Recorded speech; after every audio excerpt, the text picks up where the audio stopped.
শীত তো এসেই গেছে। এবারের শীতে আপনাদের কারোর গন্তব্য কি শান্তিনিকেতন? আপনারা কি সোনাঝুরি হাটের একদম কাছেই বাজেট ফ্রেন্ডলি সুইমিং পুল আছে এমন কোনো রিসর্টের সন্ধান করছেন? তাহলে এই ভিডিওটি অবশ্যই আপনাদের জন্য। হোটেল রুমের একদিনের খরচ কত, কি কি সুবিধা আছে এবং হোটেল বুকিংয়ের ফোন নাম্বারই বা কত, এই সব তথ্য থাকছে আজকের এই পর্বে। তাই ভিডিওটি স্কিপ না করে শেষ অবধি দেখার অনুরোধ রইল। অনেকেই শান্তিনিকেতন ঘুরতে আসেন সোনাঝুরি হাটের আকর্ষণে।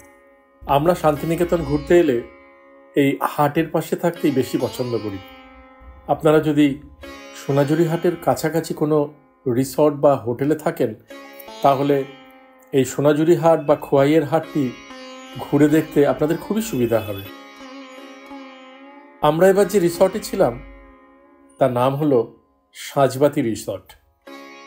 এই রিসর্টটি সোনাঝুরি হাট থেকে মাত্র 400 মিটার দূরে অবস্থিত। এই রিসর্টটি বোলপুর স্টেশন থেকে মাত্র 7 কিলোমিটার দূরে অবস্থিত। টোটোতে সময় লাগে মাত্র 25 থেকে 30 মিনিটের মতন। স্টেশন থেকে রিসর্ট পর্যন্ত টোটোতে ভাড়া পড়ে 150 থেকে 200 টাকার মতন। তবে সিজন অনুযায়ী ভাড়া কিন্তু পরিবর্তিত হয়।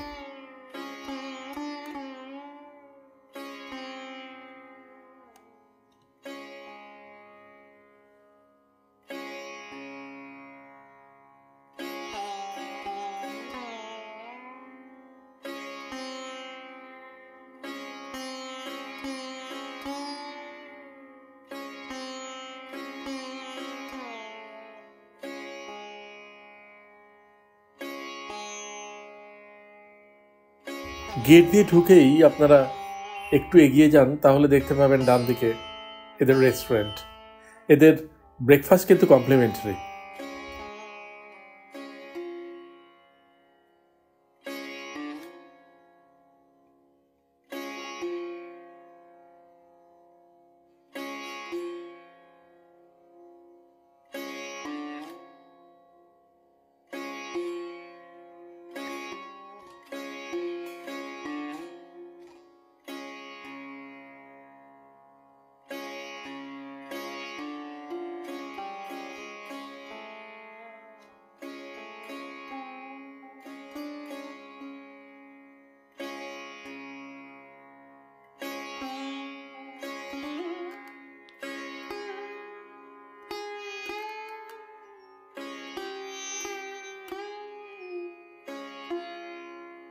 আর সামনের দিকে আরেকটু এগিয়ে গেলেই ডান দিকে একটা সুন্দর দোলনা দেখতে পাবেন।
এখানকার সুইমিং পুলটি খুবই সুন্দর।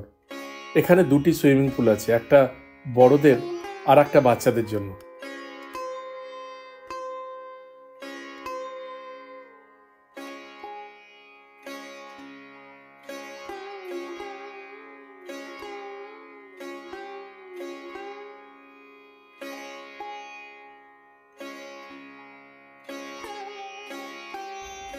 আপনারা যদি মনে করেন এই সুইমিং পুলের পাশে অনেকটা সময় কিন্তু কাটাতে পারবেন।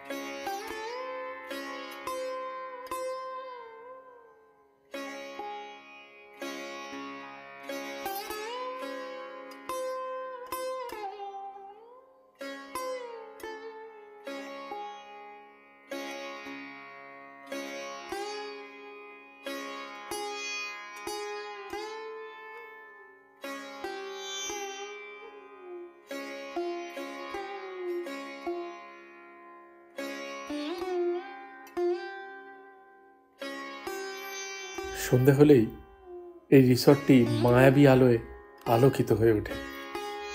বিশেষ বিশেষ দিনে এই রিসর্টে বাউল গানের আয়োজন করা হয়।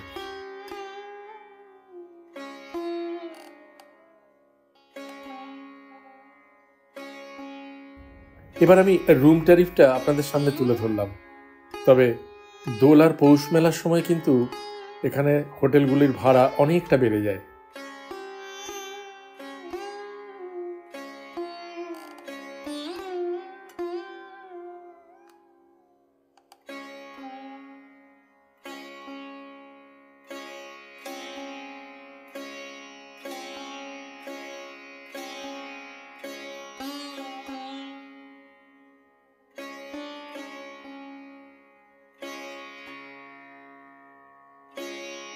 আমার এই পর্বের সমস্ত তথ্য থেকে আপনারা যদি কোনোভাবে উপকৃত হন তাহলে ভিডিওটি লাইক আর সাবস্ক্রাইব করে আমার পাশে থাকবেন প্লিজ।